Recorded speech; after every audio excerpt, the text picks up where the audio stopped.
Paying a non-Jew for shoveling. If one asks a non-Jew to shovel the snow for her on Shabbos, based on what we discussed previously, the quandary arises of a paying non-Jew for his services. Right? Although one is allowed to pay a non-Jew for services done on Shabbos, one is allowed to pay them. There is other complicated issue here. Okay.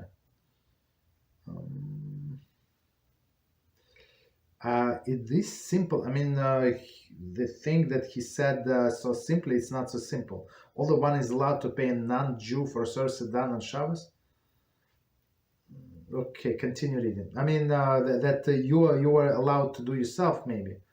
Okay, continue. First, one may generally not explicitly set a price on Shabbos.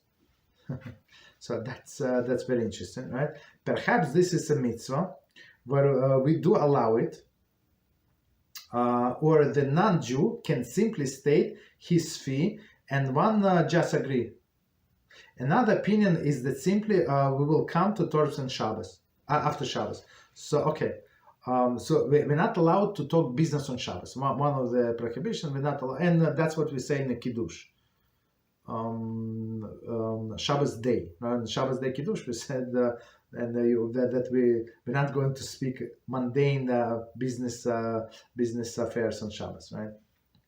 So we cannot establish the price. So if he said, okay, I can shovel this for you, it's going to be $35. And you say, please, whatever. You do not say do it because it's like you told them to do, but you say like, yes, please, or please, whatever it means. Or you can always say, and that's actually from Mishnah Brura, so we can say we will come to terms after Shabbos.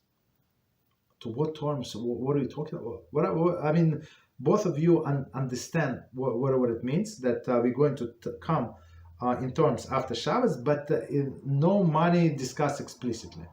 So that's a preferable way. So especially if it's your neighbor, somebody that you know, that should be no problem. Continue. Second, one is not allowed to actually pay a non-Jew on Shabbos, even without touching the money. He should be paid once Shabbos over. Okay.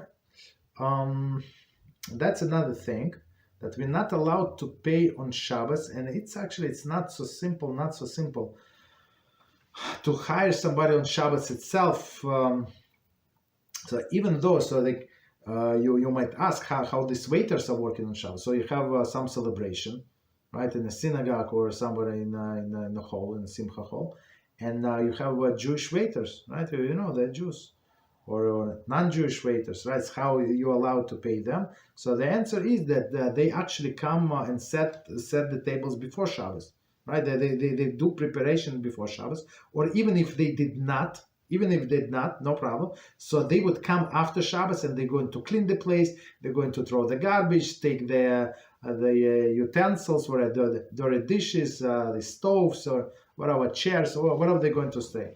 Okay, so you're paying them for that part, whatever they did after Shabbos. So on Shabbos they being nice, right? They did you a favor and did everything for free, right? But you're paying them for after Shabbos, so which is allowed. That's the approach. Of course, it's in general, but I'm planning to cover these topics in details. Beezrat Hashem.